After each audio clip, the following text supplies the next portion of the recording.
geez, I really need a haircut. Oh well, I mean, this is one of the trade-offs of not being able to do much. Better safe than sorry. And this gave us a really good chance to really dive into some really meaty progressive metal. So let's dive into this one.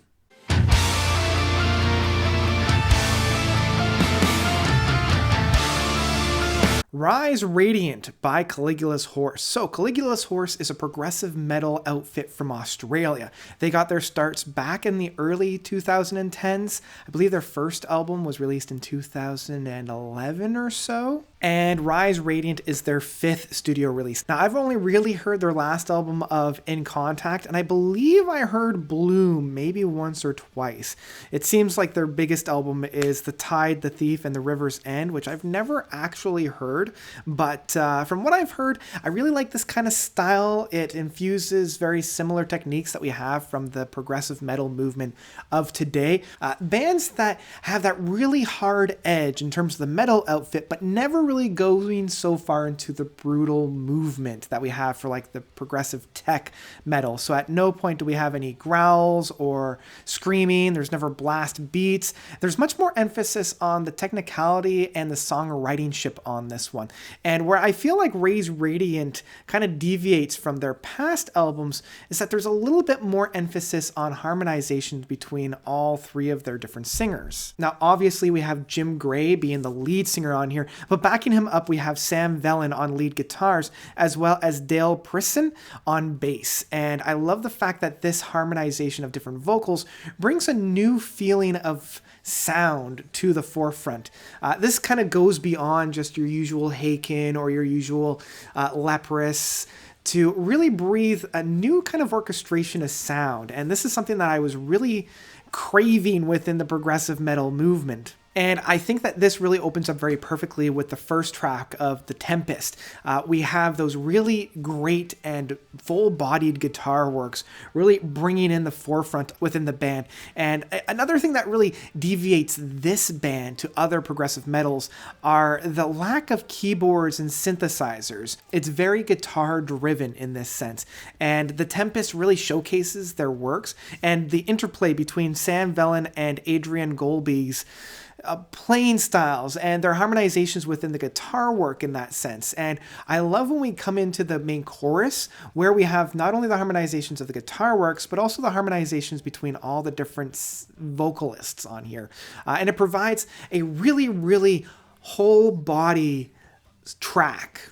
And what I also really appreciate on this album is the ability of the tracks to really take a mellower approach and more of a heartfelt and soothing approach to their music. And this is found within some of the longer pieces like Salt, Autumn, as well as Resonate. And I love how soothing and mellow and atmospheric these tracks are. And this is something that I feel like a lot of progressive metal outfits are trying these days, of being this more atmospheric, heartfelt, and somber approach, especially with Resonate. Like a Resonate feels something off of, say, Haken's Affinity album by being this more wholesome, heartfelt story of like, am I resonating with you? Are we really like on the same wavelength? And it's an attempt to reach out to the listener to make a connection with them. And I really feel like it does, especially when it's sandwiched between Salt, which starts off with that same kind of haunting, somber feeling, but then slowly and gradually builds itself into this really giant track. And similar with Autumn, the second last track off of this album, being again a slow burn and a journey within the music. Both Salt and Autumn take this really longer approach within their songwriting ship. Like they're in it for the long game, and I feel like it really pays off with how they build themselves up, especially within Autumn, where it bleeds into the biggest track of The Ascent. And sure, I'll spoil it and talk about The Ascent now. I really love how The Ascent really builds itself.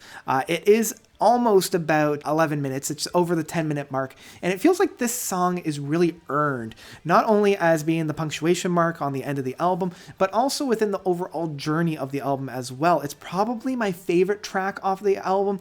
I love the build, and I love that chugging Goliath aspect. Again, I'm getting flavors of that Haken Affinity aspect on here, like what The Architect was doing.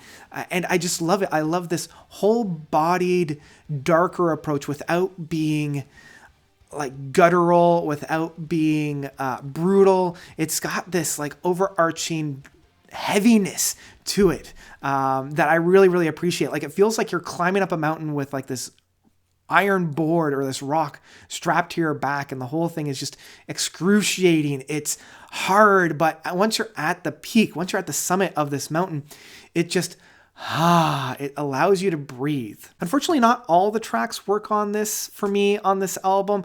Slow Violence and Valkyrie are the two lower points on this album. I feel like they're both doing very similar things, and I don't feel like there's a whole lot of variance between the two. Like if you were to swap Slow Violence and Valkyrie around, I probably wouldn't notice. And it's odd because I feel like these are the two tracks that the band is leading the album with. Like I feel like these two tracks are the two singles off the album.